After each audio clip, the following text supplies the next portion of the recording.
Honour করলে আসলে নিতে পারি না অনেক। আসলে আপনারা গুণী-মানী মানে ব্যক্তিবর্গ আর আমি নগণ্য একজন ব্যক্তি। তো যাই হোক আমি আলোচনায় আসি সেটা হচ্ছে যে ওপেন ডিসকাশন রাখছিলাম। পাশাপাশি বলছিলাম যে কনফিউশন। যে কনফিউশনটা হচ্ছে যেমন মনে করেন যে গুজব। গুজবটা হচ্ছে মানুষ তৈরি করে বাজারে ছেড়ে দেয়। কনফিউশনটা সেরকমই। মানুষকে বিভ্রান্তি করার একটা অপপ্রচেষ্টা আরকি। হ্যাঁ? এগুলো আছে বাজারে তৈরি করে। অনেকেই তৈরি করে। নিজেদের মধ্যেই লোককে তৈরি করে। আমাদের কমিউনিটির লোকজনই তৈরি করে। তৈরি করে মানে বিশেষ করে এটা বাংলাদেশে বেশি হয়। বাংলাদেশের বাইরে এগুলো হয় না। মানে গুজব কারে বলে বাংলাদেশের বাইরের লোকজন এগুলো বোঝেই না, চিনেও না। যে গুজবটা আসলে কি? হ্যাঁ? তবে কনফিউজটা আমরা নিজেরা তৈরি করে দিই মানুষের মধ্যে যে এই কনফিউশন যদি তৈরি করে দেই, তাহলে মানুষ কিছু লোক বোকা-শোকা লোক আছে যে সমস্ত লোকজনগুলো সহজ সরল, বোকা-শোকা বলবো না। সহজ সরল লোক যারা ডানে বাঁয়ে চিন্তা করে না, সোজা-সাপটা লোক, যারা পেঁয়াজ-গোছ বোঝে না, এই ধরনের কিছু লোকজন আছে। এবং সব সমাজেই কিছু লোক সাদাসিধে লোক থাকে এবং আছে। এই সমস্ত লোকজনদেরকে বেশি, বেশি এই গুজব এবং কনফিউশন এর মধ্যে ফেলানো খুব সহজ। আর এইগুলো অনেকেই ফালায়ে অনেকভাবে মানুষকে প্রতারণার শিকার করে, প্রতারিত করে। ঠিক আছে? করে তারপরে মনে করেন যে বিপদে ফেলায় আরকি। এইজন্য আমি বলি যে এগুলো আমাদের একটা টপিকস রেখে এইগুলো বিষয়গুলো বুঝাই দেওয়া উচিত। ঠিক আছে? যেমন আমরা যখন সার্কেল গঠন করি তখন আপনারা সবাই জানেন যে আমার যে লিঙ্কটা সেটা আসছে হলো পরে। আমি অনেক অন্তত ২-৪ দিন আমার লেট হইছে। আর এই লেট হওয়ার কারণে অনেকেই ধরেন অন্য দিক থেকে লিঙ্ক পেয়ে গেছে। পেয়ে যাওয়ার পরে তারা সার্কেল গঠন করছে। অনেক লোকরে তারা উল্টাপাল্টা বুঝায়ে বলছে যে এখানে এই লিঙ্কটা আব্দুস সোবহান স্যারেরই লিঙ্ক। আপনারা সবাই জয়েন করেন। এখন তারা না বুঝে সহজ সরলভাবে আমার কাছে জিজ্ঞেস না করে তাড়াহুড়া করে অনেকে জয়েন করছে। করে কাজ শুরু করছে। ঠিক আছে? তো করে এভাবে ভিন্ন, ভিন্ন লিঙ্ক তৈরি হয়ে গেছে। তো যাই হোক এগুলো কনফিউশন তৈরি করে দেওয়া হয়েছে। তো সিমিলারলি মনে করেন যে কিছু লোক আছে যারা অন্যান্য বিভিন্ন কোম্পানিতে কাজ করে। তো কোন কোম্পানিতে আপনি কাজ করবেন কি না করবেন সেটা আমার জানারও বিষয় না, বলারও বিষয় না। কিন্তু কনফিউশনটা এই জায়গায় তৈরি করে দেয় যে এখানে আব্দুস সোবহান স্যার আছে। তো কিভাবে আছে? আব্দুস সোবহান স্যারের কাছে জিজ্ঞেস করি তখন বলে যে, "না আব্দুস সোবহান স্যারের কাছে জিজ্ঞেস করলে তারা জানতে পারে যে আ অনেকে ফোনও দিছে আমারে যে আসলে আপনি আছেন কিনা?" কিন্তু আমি বলে দিছি যে, "না আমি নাই।" কিন্তু তারপরে বলে যে, সে তো নাই কিন্তু তার বউর আইডি আছে, অমুক আইডি আছে। ভিতরে, ভিতরে সে কাজ করে। আপনারা জানেন না।" এই সেই। ঠিক আছে? এইভাবে করেও অনেকে কাজ করে মানুষরে প্রতারিত করতেছে। অনেকের প্রচুর পরিমাণে টাকা ইনভেস্ট করায় বিভিন্ন কোম্পানিতে একেবারে দেউলিয়া বানায় ফেলাইছে। তারা আর বাসায় যাইতে পারে না, এলাকায় যাইতে পারে না। টাকা মানে দেনাদায়ী হওয়ার কারণে। ঠিক আছে? আপনারা জানেন যে এমটিএফ একটা নামের একটা কোম্পানি ছিল। যেখানে আমাদের মেক্সিমাম ফাউন্ডিং মেম্বাররা ওই সময় ছিল ওই কোম্পানিতে। কারণ সবাই টার্গেট করে। এই আমাদের অনপেসিভ এর যারা ফাউন্ডিং মেম্বার আছে এদেরকে টার্গেট করে। কারণ কি জানেন? কারণ আমাদের যে পরিবারটা, এই পরিবারের ভিতরে যে একটা হৃদ্যতা, ভালোবাসা, বন্ডিং এগুলো কিন্তু কোন কোম্পানির কোন লিডারদের মধ্যে নেই। আমাদের মধ্যে যেটা আছে। আর এটা না থাকার কারণে আমাদেরকে বেশি, বেশি কি করে টার্গেট করে। টার্গেট করে, করে আমাদের এইভাবে বিপদে ফেলায়। তো এখন এইগুলো মনে করেন এই যে টার্গেটটা করে, করে মানে বিপদে ফেলায় পরে দেখা যাচ্ছে যে তারা ওই উল্টাপাল্টা বুঝাইতে হবে। মানে যখন দেখে যে বিপদে পড়ে গেছে তখন আমাদের কোম্পানির বিভিন্ন ধরনের সিস্টেমকে সামনে রেখে তারা বিপদে ফেলা বলে। বলে কি যে, "এই তো কোম্পানি এসে গেছে। কোম্পানি আর ওই অমুক তারিখে আসবে, তমুক তারিখে আসবে।" ঠিক আছে? আসলে পরে এখান থেকে আমার $২,০০০ দেবে, $৫,০০০ দেবে, $১০,০০০ দেবে। ঠিক আছে? আমাদের এই ২-৩ বছরের ক্ষতিপূরণ একসাথে দেবে। ঠিক আছে? এই যে বিভিন্ন কথা এগুলো কিন্তু নিজেদের বানানো কথা, বানোয়াট কথা। এই বানানো কথা মানুষরে বইলা মানে তারা আবার কিছু কনফিউশন বা বিভ্রান্তি তৈরি করে এবং তাদেরকে বলে কারণ তাদের থেকে তো টাকা পয়সা নিচ্ছে। নিয়ে এক জায়গায় ইনভেস্ট করছে, করে সেখানে ধরা। কিন্তু তাদেরকে বোঝাচ্ছে কি যে অন প্যাসিভ আসলে তোমাকে টাকা দিয়ে দেব। এখন টাকা দিয়ে দেব, কত টাকা দিয়ে দেব? যত টাকা পাবেন। মানে ওই যে ইনভেস্ট করা টাকা ধরা খাইছে এই টাকাও দিয়ে দিবে। এরকম কিছু বিষয়াদি আছে যেগুলো চলতেছে। তো এগুলো কনফিউশন তৈরি করে দেয়। এগুলো আমাদের তখন ওই আইসে বলে যে ওই যে ওয়ান প্যাসিভ এর অমুক ভালো না, তমুক ভালো না, এই ভালো না, সে ভালো না। ঠিক আছে? এইগুলো চলতেছে আরকি। তো এগুলো আসলে জিনিসটা দেখতেও খারাপ, শুনতেও খারাপ। আমরা এই জায়গা থেকে একটু সতর্ক থাকবো। দ্বিতীয়ত হলো আমাদের যে অন প্যাসিভ রিলেটেড অর্থাৎ আমাদের যে বিক্টোরিয়া ইতিহাসের যে রিলেটেড যে কিছু কথাবার্তা, সেই কথাবার্তাগুলো হচ্ছে যে অনেকেই জানুয়ারিতে ডেট দিয়ে দিছে। যে কোম্পানির অ্যাসমুভারে স্যার আমাদের আসতেছে ২১ তারিখ না কয় তারিখ যেন। আসবে উনি আসলে পরে মেসেজ মানে বিশাল কিছু হতে চলেছে অমুক এই সেই কথাবার্তা তারিখ দিয়ে দিচ্ছে। আমার কথা হলো উনি আসবে। আমাদের অবশ্যই ভিক্টোরিয়াতে আসার জন্য এবং অ্যাশমুভারে আসবে, ব্যবসা শুরু হবে। না হলে আমরা এখানে আছি কেন লেগে? তাই না? আমরা এখানে কেন লেগে আছি? বা কেন এত কষ্ট করতেছি, স্ট্রাগল করতেছি? অন্য কিছু করতেছি না কেন? কারণ হলো এখানে ভালো কিছু হবে। এখন কনফিউশন বা সমস্যা কোনটা? সমস্যা হচ্ছে যে আমি অমুক তারিখে আসতেছে। অমুক তারিখে আসতেছে, অমুক তারিখে এই নিউজ আছে হট নিউজ। ঠিক আছে? কোন একটা জায়গায় কারো মনে করেন ChatGPT র কাছে লিখছে যে অ্যাশমুভারে কবে আসবে? ChatGPT বলে দিছে ২১ তারিখে আসবে। মনে করেন যে ChatGPT বলে দেওয়ার কারণে এই মনে করেন যে এবার সবাই ওই দেখাইতেছে যে একটা লেখার মধ্যে নিয়া নোট নিয়া বিভিন্ন মানুষের কাছে মেসেজ দিচ্ছে যে দেখেন এই নোটে লেখা আছে দেখেন আমি কি মিথ্যা কথা বলতেছি? এটা এখান থেকে আসছে। কেউ তাকে পাঠাইছে। ঠিক আছে? কিন্তু এই ধরনের কোনো কথা আমরা যেন বিশ্বাস না করি সেইজন্য জুলি ম্যাম আজকে ডাইরেক্ট Facebook এর মাধ্যমে বলে দিছে পোস্ট করে যে আপনারা এইগুলো বিশ্বাস করবেন না। ঠিক আছে? যদি কোনো কথা, যদি কোনো মেসেজ, যদি কোনো ইনফরমেশন থাকে তাহলে আপনারা ভিক্টোরি উইথ অ্যাশ এর মধ্যে পাবেন। যেমন অ্যাশ স্যার ওইখানে মেসেজ দিছে না যে ৫ লক্ষাধিক লোক আমাদের কমিউনিটির মধ্যে অলরেডি ইনভলভ হয়ে গেছে। এইভাবে। ওইখানে যেভাবে দেয়া আছে ওখানে। যেখানে দেখবেন যে ১০-১৫ টা মেসেজ কিন্তু আছে পর্যায়ক্রমে। আগের থেকে শুরু থেকে শেষ পর্যন্ত সবগুলো ওখানে দেওয়া আছে। দেখে নিতে পারেন। ঠিক আছে? যদি কোনটা মিসিং হয় সেটাও দেখে নিতে পারেন। কারণ ওখানে আছে সেটা। আবার দেখা যাচ্ছে যে অন প্যাসিভ এর ইকোসিস্টেম এর মধ্যে যেটা আপনার মাঝে মধ্যে আপনারা চোখ রাখবেন দেখবেন যে ওখানেও কোনো মেসেজ দিলে সাথে, সাথে সেটা আমরা পাই। ঠিক আছে? এবং ওই মেসেজ গুলো অথেন্টিক।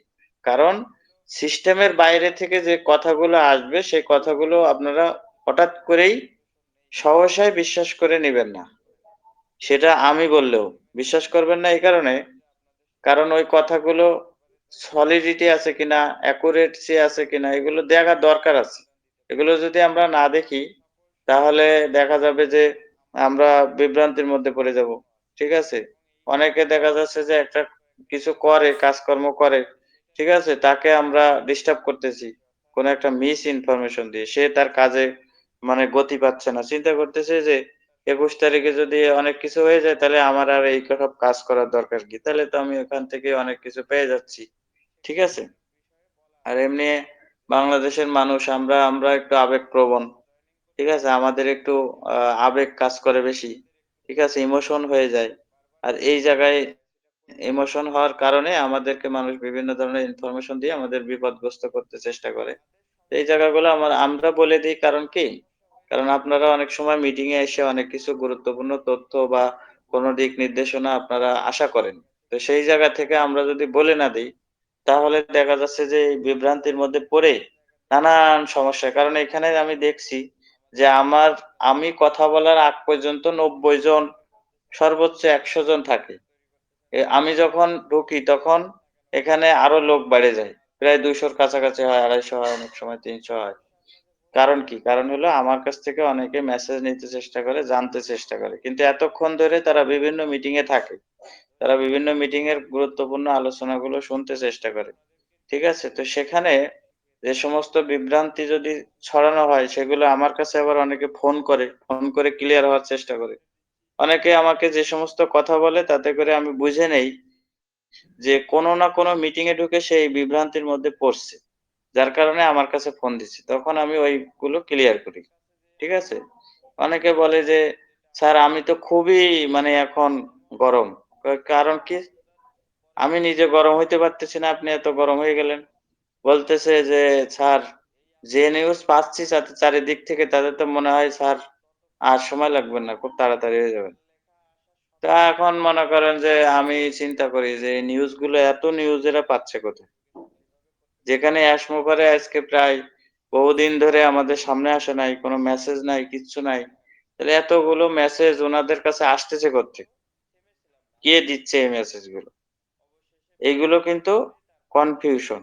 এগুলো কিন্তু দু মানে গুজব, চক্রান্ত এগুলো বিভিন্ন ধরনের ষড়যন্ত্র হতে পারে। ঠিক আছে? কারণ কি? আমরা একটা সুন্দর পরিবার। একটা ইউনিটিবদ্ধ পরিবার। এই পরিবারের মধ্যেই মনে করেন যে সমস্যা। আপনারা দেখবেন যে সবচাইতে সুন্দর এবং মধুর সম্পর্ক হচ্ছে স্বামী-স্ত্রীর সম্পর্ক। আর এই স্বামী-স্ত্রীর মাঝখান দিয়ে বেশি, বেশি শয়তান ঘোরাফেরা করে আরকি।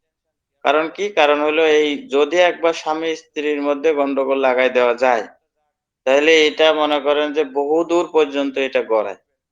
ঠিক আছে? এইজন্য এগুলো সমস্যা তৈরি করে। আর শয়তান এই কাজে সবসময় লিপ্ত থাকে। তো আমাদের এই সুন্দর পরিবার, এই ফ্যামিলির মধ্যে গন্ডগোল লাগায় দেওয়ার জন্য শয়তান সবসময় আছে।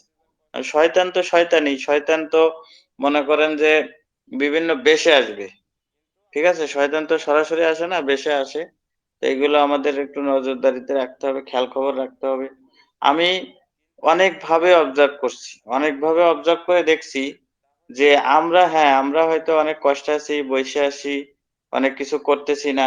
ঠিক আছে? অন প্যাসিভ এর দিকে তাকায় আছি। কিন্তু দিন শেষে দেখা যায় যে অন্যান্যতে যারা দৌড়াদৌড়ির মধ্যে আছে, ঘোরাফেরার মধ্যে আছে, তারা বেশি ক্ষতিগ্রস্তর মধ্যে পড়ে গেছে। কিরকম ক্ষতিগ্রস্তর মধ্যে পড়ে গেছে? ধরেন, আপনি ধরেন আমাদের এখানে ধরেন আমরা ৭ বছরে ধরেন আমরা বইসে আছি এখানে। তো কিছুই করি নাই ধরেন। কোনো ইনকাম পাতি কিছুই করি নাই। শুধু বসে, বসে খাইছি ধরেন। তাহলে ৭ বছরে ৭ বারো ৮৪ মাস। ৮৪ মাস ধরেন আপনার যদি হিসেব করেন তাহলে ধরেন ৳৩০,০০০ এভারেজে যদি আপনি খরচ হয়, তাহলে আপনি সেই হিসাব করলে আপনার যে টাকা খরচ হইছে ধরেন আমি হিসেব করি। আজকে ক্যালকুলেশন করে তারপরে কথা বলি। তো ৮৪ মাস ইন্টু ৩০,০০০ তাহলে ২,৫২,০০০ না এখানে ৩ আর ৩ ৬ ৳২৫,০০,০০০ ৳৩০,০০০ করে যদি হয় তাহলে ৳২৫,০০,০০০ আপনার আপনি নিজে আপনার ফ্যামিলির পেছনে খরচ করে ফেলছেন, খাইয়ে ফেলছেন ৭ বছরে। ঠিক আছে? ৭ বছরে আপনার এটা খরচ। এখন দেখা যাচ্ছে যে আমি এইখান থেকে বেরিয়ে গিয়ে অন্য কোম্পানিতে কাজ করে দেখা যাচ্ছে যে আ প্রায় আমার ধরেন নিজে ধরেন ৳১,০০,০০০ ইনভেস্ট করলাম আর মানুষের মিলে সব মিলে দেখা যাচ্ছে যে প্রায় ৫, ৭, ১০ কোটি টাকা বা অনেক সময় ৫০০ কোটি টাকা, অনেক সময় ১,০০০ কোটি টাকাও কিন্তু আমার মাধ্যমে এক টিম ওয়াইজ চলে যাইতেছে। তো এখন আমি ধরেন ৳২৫,০০,০০০ আমি নিজে খাইছি, কোনো দায় নাই, দেনা নাই কারো কাছে। ঠিক আছে? হয়তো কিছু সামান্য দেনা-টেনা হইছি, এই সেই কইরা। এখন এই যদি আমি টাকাটা মানুষের দিলাম, একটা কোম্পানিরে দিলাম।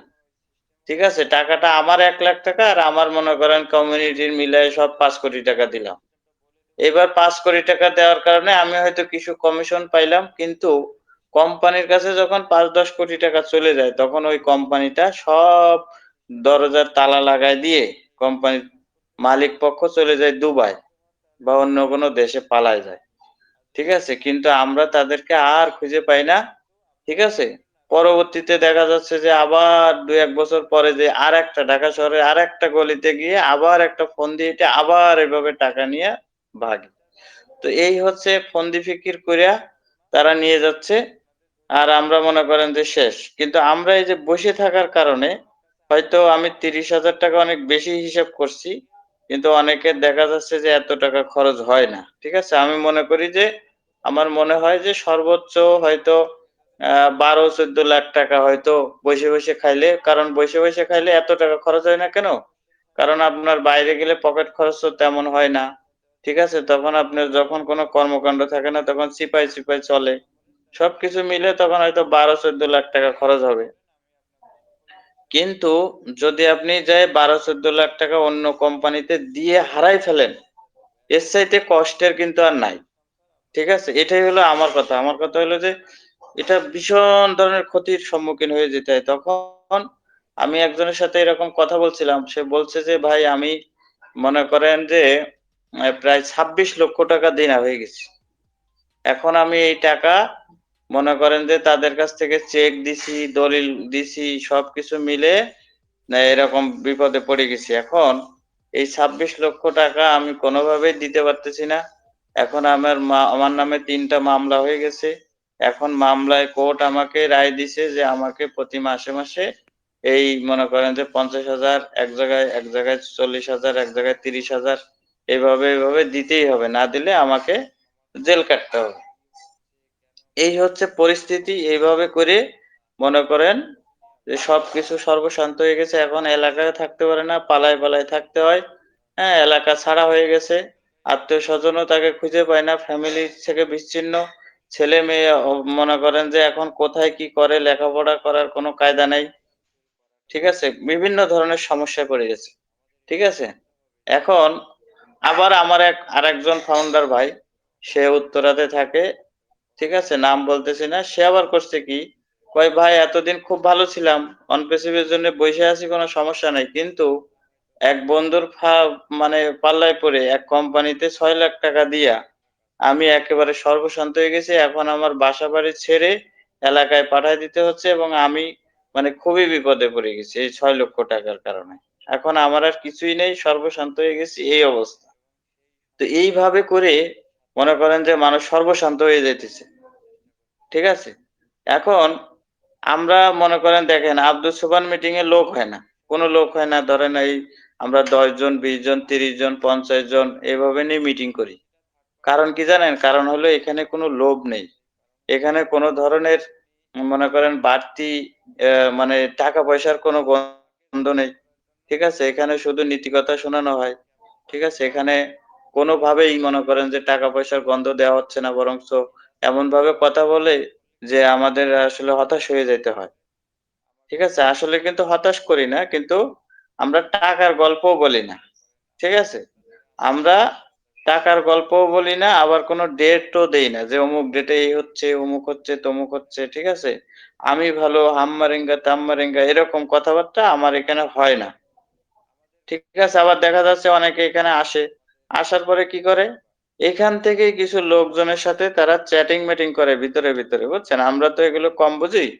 কিন্তু মানে কম বোঝা লোক, বোকা-শোকা লোক কিন্তু একটা জিনিস বোঝে। যে কি হচ্ছে সেটা যখন জানতে পারে তখন সে বোঝে। ঠিক আছে? বুঝাই দিলে আবার বোঝে। কারণ কি এখানে চ্যাটিং-ম্যাটিং করে ডেকে নিয়ে ভিতরে যে আরে আর ওয়ান পেসিভ আসবে না। ও বাদ দাও। এটা না করে এটা করো। এখানে আমি খুব ভালো টাকা কামাইতেছি আসেন। এইভাবে করেই যে ওই মনে করেন ৫-৭ কোটি টাকা শেষ। রাস্তায় ঘোরা লাগে লাস্ট। এভাবে করেই বিপদ-আপদে পড়ে এখন আমার কথা হলো যে বিপদ-আপদে আপনারা পড়েন এটা আমি চাই না। ঠিক আছে? আমি চাই না আমি বিপদ-আপদে আমি যদি পড়ি তাহলে হয়তো আপনারা টেনে তুলবেন। কিন্তু যদি আমি আপনাদের বিপদে ফালাই, তাহলে কিন্তু আমি বিপদে পড়লে আপনারা টেনে তুলবেন না। বরঞ্চ যদি কখনো শুনেন যে আব্দুল সোবহান ভাই বিপদে পড়ছে, তখন আপনারা দূর থেকে হাত নাড়ায় বলবেন যে, "ভালো হইছে।" হ্যাঁ? বাই, টাটা এরকম বলে দিবেন।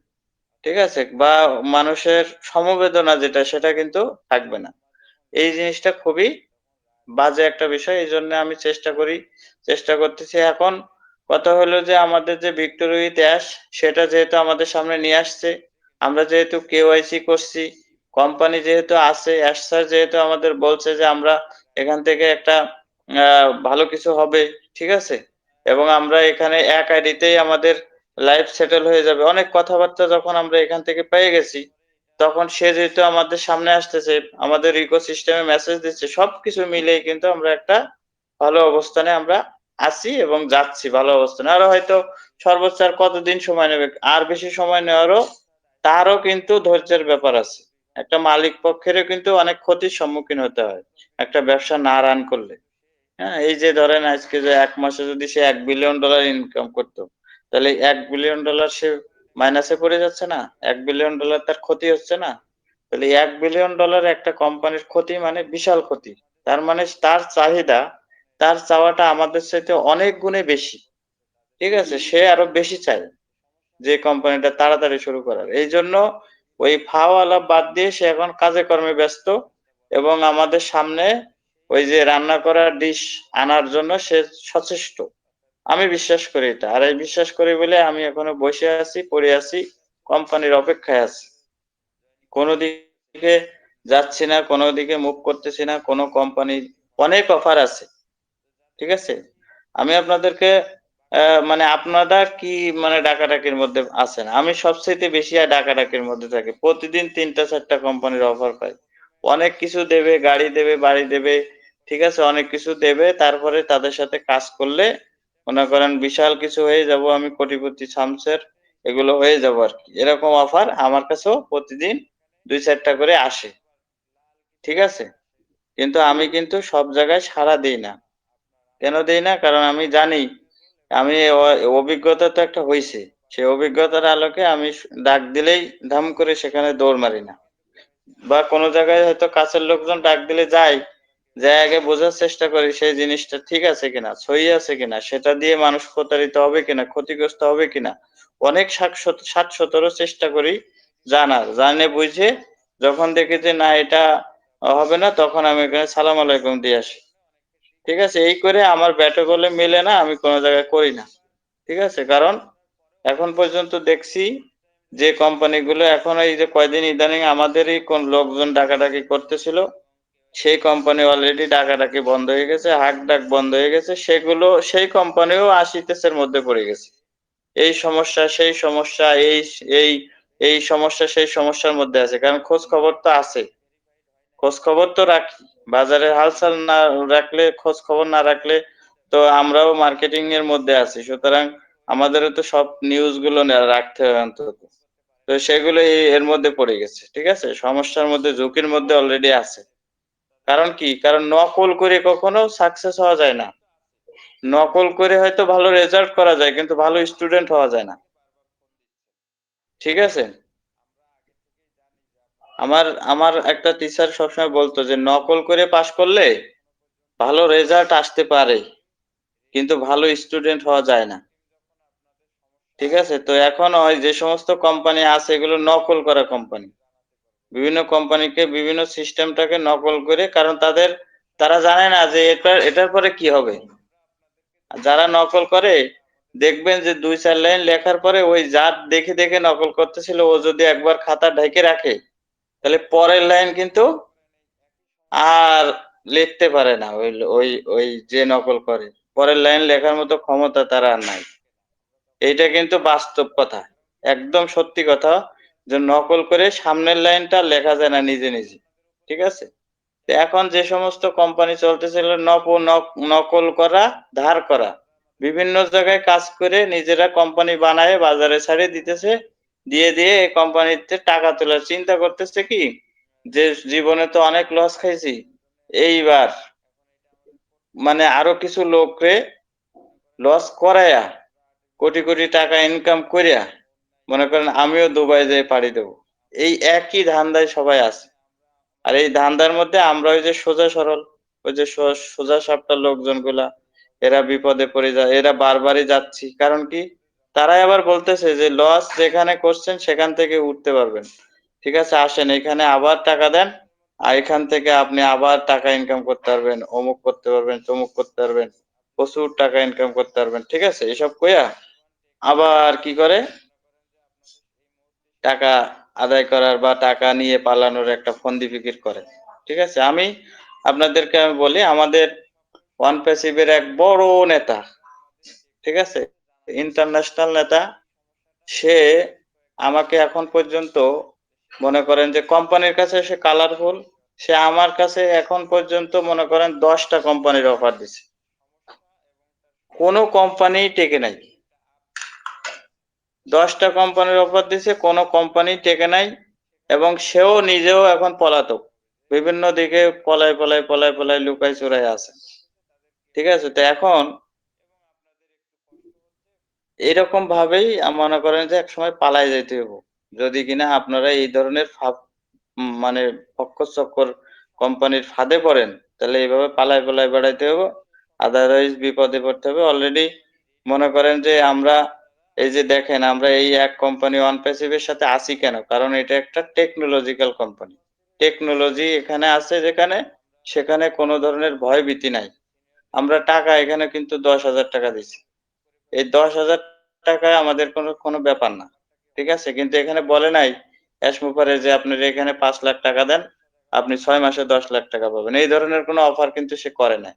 সে বলছে যে আপনারা এটা দিচ্ছেন মানে এটা কোনো নাথিং। ঠিক আছে? এটা কিন্তু ওই অন পেসিভ এ খরচ হয়ে গেছে টাকা। আপনারা সবাই জানেন যে কি করছে সেই টাকা দিয়ে। ঠিক আছে? সেখানে কিন্তু প্রচুর টাকা খরচ হয়ে গেছে। বরং অ্যাশের কাছ থেকে নিজের থেকে টাকা খরচ হইছে।